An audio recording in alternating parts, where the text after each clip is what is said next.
جی ناظرین، میں ہوں آپ کا ہوسٹ ظاہر وقاص اور آپ دیکھ رہے ہیں N42 میڈیا۔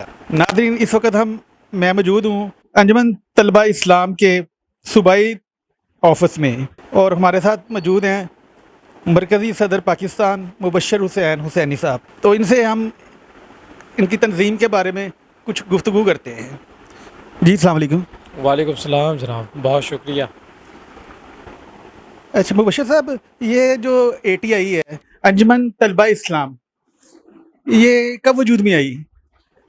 انجمن طلبہ اسلام کا بنیادی عمل سن 1968 20 جنوری اور 20 شوال کو رکھا گیا تھا۔ کراچی کی سبز مسجد کھارا در میں چند نوجوانوں نے بیٹھ کے انجمن طلبہ اسلام نامی تنظیم کی بنیاد رکھی۔ 1968 میں ایک جبر کا دور، ظلمتوں کا دور تھا، جس میں طلباء اور نوجوانوں کو بہرا روی کی تعلیمات کی طرف لے کر آیا جا رہا تھا اور ان تعلیمات کا فروغ دیا جا رہا تھا۔ اس وقت میں چند غیور نوجوانوں نے کراچی کی ایک سبز مسجد کے اندر بیٹھ کے 20 جنوری 20 شوال 1968 کو انجمن طلبہ اسلام کی بنیاد رکھی، تاکہ نوجوانوں اور طالب علموں تک دین کی ترویج کی جائے، آقا کریم صلی اللہ علیہ وسلم کے عشق کی بات کی جائے۔ اچھا، یہ جو آپ کی تنظیم ہے، اس کو قائم ہوئے کتنا عرصہ ہو گیا ہے؟ الحمدللہ 1968 میں معرض وجود میں آنے کے بعد آج 55 سال مکمل ہو چکے ہیں ہماری تنظیم کو، اور ابھی گزشتہ 20 جنوری کو ہی ہم نے اپنی 55ویں سالگرہ سیلیبریٹ کی ہے۔ چونکہ آج ہم بیٹھے ہیں، آپ نے انٹرویو کے لیے جس دن کا انتخاب کیا ہے، اسلامی تاریخ کے حوالے سے آج 20 شوال بنتی ہے، تو ایک طریقے سے اسلامی حساب سے بھی آج ہماری یوم تشکیل کا دن ہے، جو کہ آج پورے ملک بھر میں جوش و خروش سے منایا جا رہا ہے۔ ماشاءاللہ، یہ آپ کی تنظیم جو ہے وہ پورے پاکستان میں ہے۔ اس وقت اندازاً کتنے آپ کے کارکنوں کی تعداد کتنی ہوگی؟ انجمن طلبہ اسلام میں شامل ہونے کے لیے ہم نے جو نوجوانوں اور طالب علموں کے لیے مدارج رکھے ہیں وہ 4 مدارج ہیں۔ جب ATI کے اندر کوئی شامل ہوتا ہے نوجوان یا طالب علم دوست، تو اس کا پہلا مرحلہ ہمدرد کہلاتا ہے۔ ہمدرد کے بعد پھر انجمن طلبہ اسلام اپنے پاس ایک مکمل نظام تربیت رکھتی ہے۔ اس نوجوان کو، طالب علم کو تربیت کے اس سانچے میں ڈال کے ہم کارکن کے درجے کے اوپر فائز کرتے ہیں۔ پھر 1 سال کارکن کے درجے پہ فائز رہنے کے بعد وہ بندہ امین کے لیے اپیئر کرتا ہے، اپنی ٹیسٹ امین کے لیے دیتا ہے، اور امین کے بعد پھر آخری درجہ رکن کا ہے۔ تو اوورآل اگر ہم اپنی ممبر سازی کی بات کریں تو ہمدردان تو پورے پاکستان میں ہمارے پاس کم و بیش کوئی 1.25 لاکھ کی تعداد میں موجود ہیں الحمدللہ۔ اور اسی طرح جو نظام تربیت کے مراحل میں ہیں، جن کو انجمن طلبہ اسلام نظام تربیت کے سانچے میں ڈال رہی ہے، کارکنان کی اگر آپ بات کریں تو اس وقت ہمارے پاس کم و بیش جو رجسٹریشن موجود ہے وہ 65,000 کی کارکنان کی موجود ہے، اور اس میں سے بہت سارے لوگ امین کے اوپر فائز ہو چکے ہیں، کچھ امین کے بننے کے لیے اس انیشیل مراحل میں ہے، اس کی تربیت اور تیاری کے مراحل میں ہے۔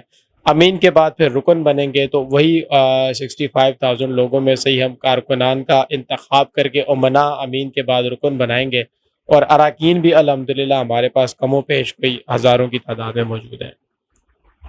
اچھا مبشر صاحب، آپ یہ بتائیں کہ یہ جو تنظیم ہے، آپ کا تنظیم کا منشور کیا ہے؟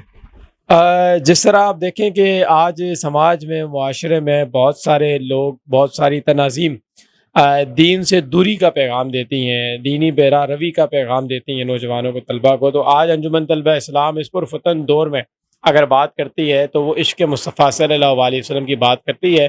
بنیادی طور پہ ہمارا مشن اور ہمارا مقصد طلباء کے دلوں میں صحیح اسلامی روح کو بیدار کرنا ہے، جو کہ عشق مصطفیٰ صلی اللہ علیہ وسلم کی شمع افروزہ کیے بغیر ناممکن ہے۔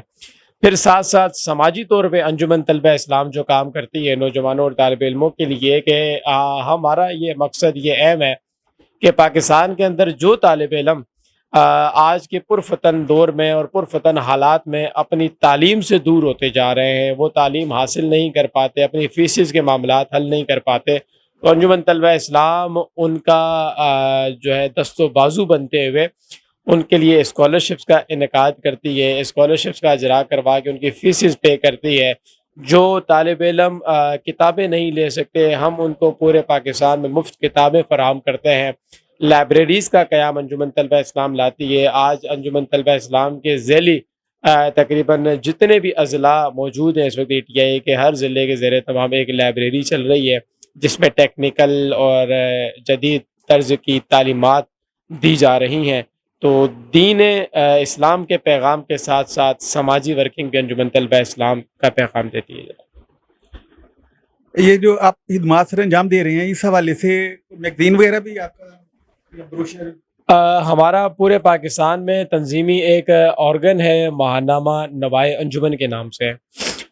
وہ الحمدللہ کم و پیش کوئی 30-35 سال سے جاری و ساری ہے، جس میں پورے پاکستان میں ہونے والی ایکٹیویٹیز ماہانہ رپورٹ مرتب کرتے ہوئے اس رسالے کے ذریعے ہم شائع کرتے ہیں. اور جتنے بھی ہمارے انجمن طلبہ اسلام کے ممبرز ہیں، جتنے بھی انجمن طلبہ اسلام کے حاضرین، کارکنان اور رفقا ہیں، ان تک وہ رسالہ پہنچایا جاتا ہے تاکہ باقاعدگی سے ان تک انجمن طلبہ اسلام کی سرگرمیاں، ایکٹیویٹیز کی خبر رپورٹ پہنچتی رہے. اچھا یہ بتائیے گا کہ بہت سی سیاسی جماعتیں ہوتی ہیں وہ اپنے اثر و رسوخ کی بنا پہ حکومت سے اپنے مطالبات منوا لیتی ہیں، اگر انہیں کوئی مسائل درپیش ہوں تو اپنے مسائل حل کروا لیتی ہیں. آپ کی تنظیم غیر سیاسی ہے تو آپ اپنے مسائل کیسے حل کرواتے ہیں؟ بنیادی طور پہ دیکھیں، انجمن طلبہ اسلام ملک پاکستان کے اندر وہ واحد غیر سیاسی طلبہ تنظیم ہے جس کا کسی بھی سیاسی امبریلا سے تعلق نہیں ہے. اور اگر ہمارے اوپر کوئی سیاسی چھتری موجود نہیں ہے تو اس کا مطلب یہ نہیں کہ ہم اپنی آواز بلند نہیں کر سکتے یا ہم اپنے مطالبات تسلیم نہیں کروا سکتے. ماضی میں انجمن طلبہ اسلام نے ایک مضبوطی سے مجموعی طور پہ طلبہ کی آواز بنی اور ہم نے مطالبات منوائے.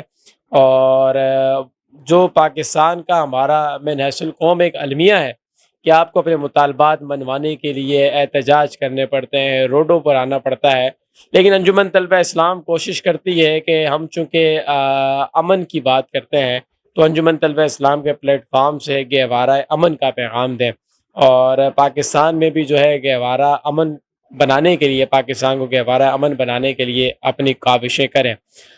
بنیادی طور پہ انجمن طلبہ اسلام کی کوک سے نکلے ہوئے بہت سارے سابقین آج اسمبلیز میں موجود ہیں جو نیشنل اسمبلی کے اندر، پروونسز اسمبلی کے اندر اپنا کردار ادا کر رہے ہیں.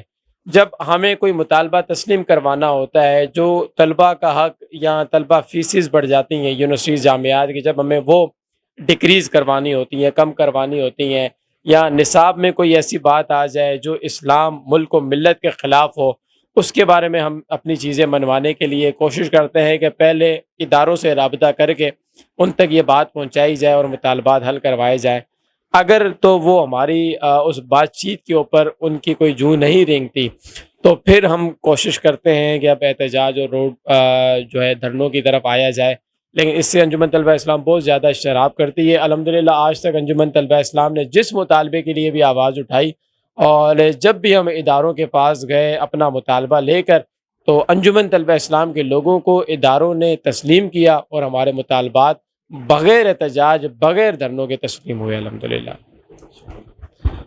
اچھا مبشر صاحب یہ بتائیے گا کہ کسی بھی تنظیم یا ادارے کو چلانے کے لیے فنڈ ضروری ہوتے ہیں، آپ کیا طریقہ کار ہے آپ کا؟ آپ کیسے فنڈ ریزنگ کیسے کرتے ہیں؟ دیکھیں، دور جدت میں آج ہم رہ رہے ہیں، 2023 کا زمانہ ہے.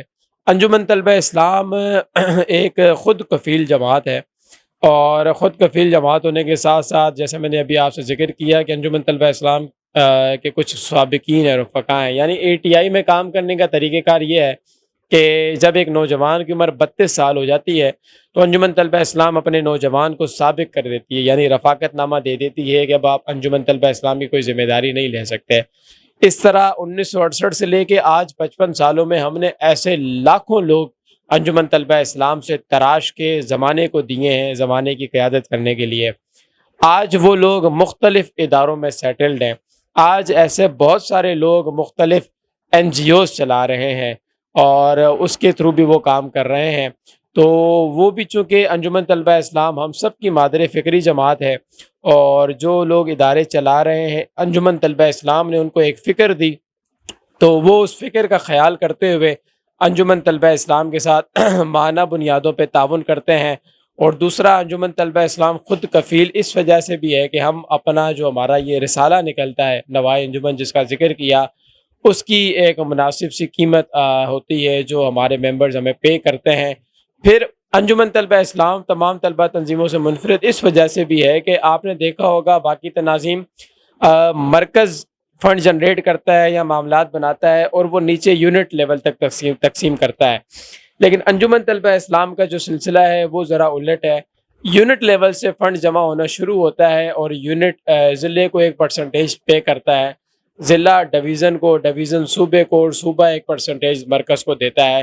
تو نچلے لیول سے جو مرکزیت کو فنڈ جنریٹنگ ہوتی ہے وہ بھی ہم اپنے کارآمد میں لے کر آتے ہیں، اور جو ہم نے ادارہ بنایا ہوا ہے مکتب انجمن کا، اس سے مختلف چیزیں کارکنان خریدتے ہیں، جیسے ٹی شرٹس ہو گئی، مونوگرامز ہو گئے، جھنڈے ہو گئے۔ جب یہ خریدتی ہیں تو وہ بھی انجمن طلبہ اسلام کو بینیفٹ ملتا ہے، اس کا 1% ATI کو ملتا ہے، جس سے ہم اپنی جو معاملات ہیں فنڈ کے وہ ریسورسز یوٹیلائز کر رہے ہوتے ہیں۔ اب یہ بتائیے گا کہ پاکستان کے یا کن صوبوں کے وہ شہر زیادہ انرجیٹک ہے، وہاں کی ٹیم جو ہے وہ زیادہ بہتر رزلٹ دے رہی ہے، اور آپ مطمئن ہیں کہ یار یہاں پہ جو ہے وہ ہمیں صحیح رسپانس مل رہا ہے؟ الحمدللہ بنیادی طور پہ تو دیکھیں پورے پاکستان میں انجمن طلبہ اسلام ایک مضبوط حیثیت رکھتی ہے، اور بہت سارے علاقے ہمارے قلعے کی مانند ہیں۔ قلعے سے مراد یہ ہے کہ جہاں پر انجمن طلبہ اسلام کی توتی بولتی ہے، اور وہاں پر ایک ہم اچھی ہولڈیس پوزیشن میں ہیں۔ اگر آپ پنجاب کی بات کریں تو گجرانوالہ ہو گیا، سیالکوٹ ہو گیا، بہاولپور ہو گیا، بہاول نگر ہو گیا، اور لاہور ہو گیا، اور اگر آپ سندھ کی طرف جائیں تو کراچی، نواب شاہ، حیدرآباد، میرپور خاص، سانگڑ، یہاں پر ہمارا بڑا انجمن طلبہ اسلام کی ٹیم کا بڑا اچھا کام ہے۔ جیکب آباد، لڑکانہ میں چلے جائیں۔ اگر آپ جو ہے KPK کی بات کریں تو وہاں پر ہزارہ کمیونٹی کی طرف ہمارا بڑا خوبصورت کام ہے۔ ہری پور میں، پشاور میں، دیر میں، اپر دیر میں، ایون مالاکنڈ تک انجمن طلبہ اسلام اپنا مضبوط قلعے کے طور پہ کام کر رہی ہے۔ اب آپ آزاد کشمیر پہ آ جائیں تو میرپور ہو گیا، باغ ہو گیا، مظفر آباد ہو گیا، نیلم ہو گیا، اور پھر آپ مزید نیچے اتریں تو وہ راولپنڈی کے ساتھ ساتھ چکوال، جہلم، منڈی بہاؤدین، یہ ایسے علاقے ہیں کہ جہاں بڑے مضبوطی سے قائم ہے۔ بلوچستان پہ اگر آپ چلے جائیں تو کوئٹہ، مچھ، اور سبی، ڈیرہ مراد جمالی، ڈیرہ اعلیٰ یار، یہ ایسے علاقے ہیں جہاں انجمن طلبہ اسلام سن 1968 یعنی کہ آبائی دور سے، روایتی شروعاتی دور سے کام کر رہی ہے۔ اب اگر کسی علاقے میں کسی تنظیم کو 55 سال ہو گئے ہوں تو آپ خود اندازہ لگا لیں کہ وہ کتنی مضبوط ہوگی، اس کی جڑیں کہاں تک پھیلی ہوئی ہوں گی جناب۔ ناظرین، یہ تھے مرکزی صدر پاکستان مبشر حسین حسینی۔ انہوں نے ہمیں اپنی تنظیم کے حوالے سے منشور اور مقاصد سے آگاہ کیا۔ اس کے ساتھ ہی اپنے ہوسٹ کو اجازت دیجیے۔ کیمرہ مین اسد کے ساتھ زاہد وکاس، N42 لاہور۔